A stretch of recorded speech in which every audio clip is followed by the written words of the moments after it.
Now that procession has traveled more than 70 miles. It's made its way to Crown Hill Cemetery and the officers' final resting place in the Heroes of Public Safety section of Crown Hill Cemetery.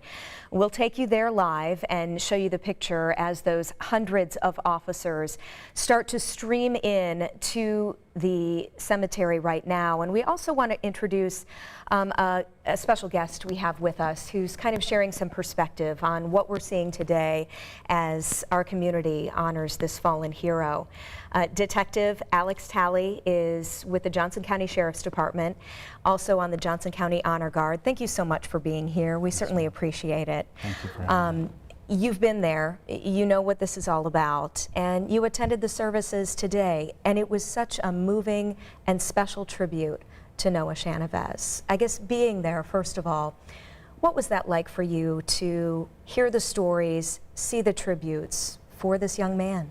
It's very powerful. I did not personally know Officer Shahnavaz, but from the stories, he's an amazing young man that the community is certainly going to miss.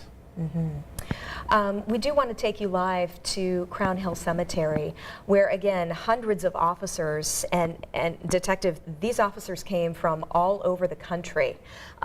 We've seen vehicles from Texas, from Ohio, from Kentucky, and then of course many from here in central Indiana and all around the state, coming to honor Officer Shahnavaz's service and sacrifice. It's really a powerful scene here that we're witnessing.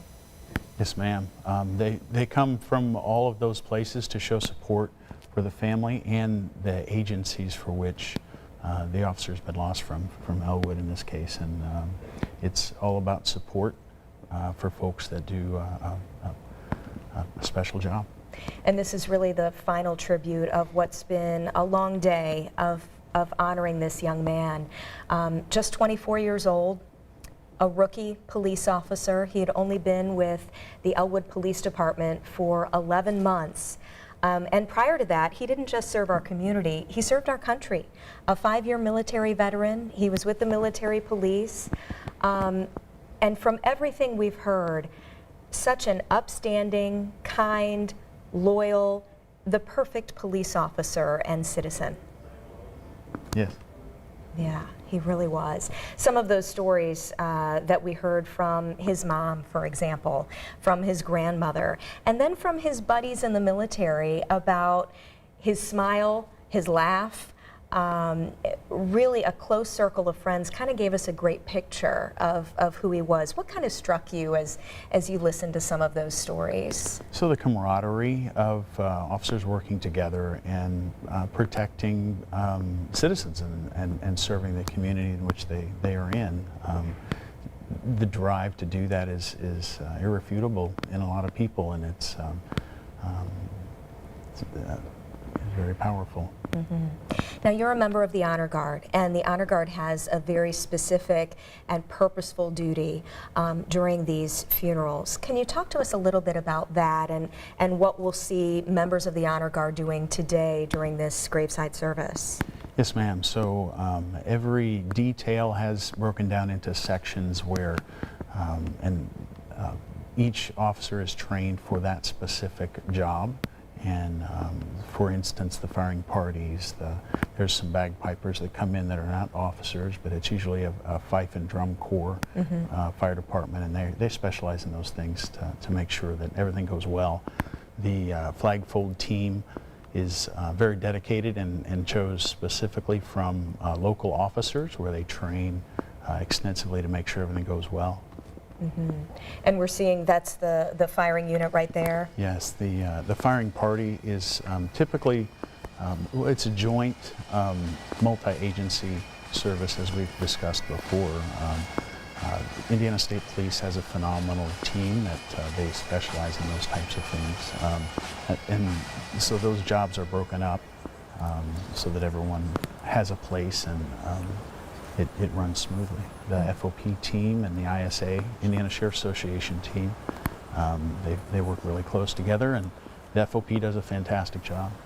Yeah, this is such a ceremony that is steeped in tradition.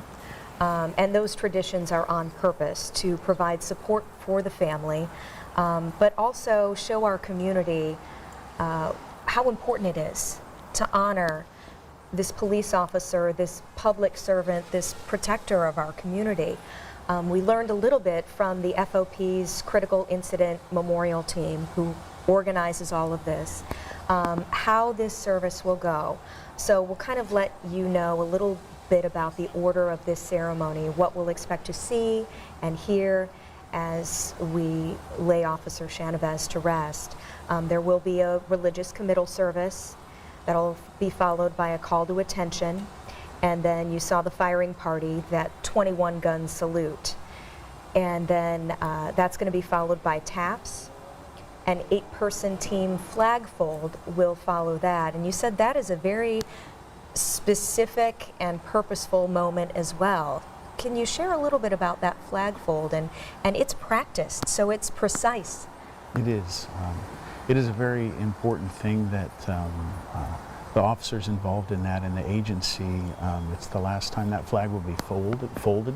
It is given as a token of appreciation for that young man's service and for the family member to keep as a reminder of how important that person was to not only their lives, but the folks that he worked with and the community. Very meaningful. And we understand that once the flag fold is complete, the flag will be handed to the Elwood Police Chief, and then from the Elwood Police Chief to Officer Shahnavaz's family for them to keep. We actually have a flag here on set that this is kind of what they get. You've been involved in this before, correct? Yes, ma'am. And then also one of the most meaningful parts of the ceremony, following the flag fold, following the Amazing Grace played by the pipes and drums, is the carnations, which you can see one right in front of here. Every officer after the funeral today received a carnation to wear on their lapel, correct? Yes, ma'am. And if you can see on there, there's a red dot in the center of the carnation, and this has a specific meaning as well. The white represents a good career, good life, peace and purity, and then that red dot in the center symbolizes bloodshed and the sacrifice that Officer Shahnavaz made. They actually told me that they made 1,750 carnations for all of the officers today because they knew there were so many people who wanted to attend this funeral service. And some of the organizers said, you know, if we don't have enough, we'll cut them in half so that everyone can have one. And then that meaningful part of the ceremony, they'll take those carnations and file by the casket, right? How does that work? So it's a token of brotherly and sisterly love that each officer can personally lay a token on his casket.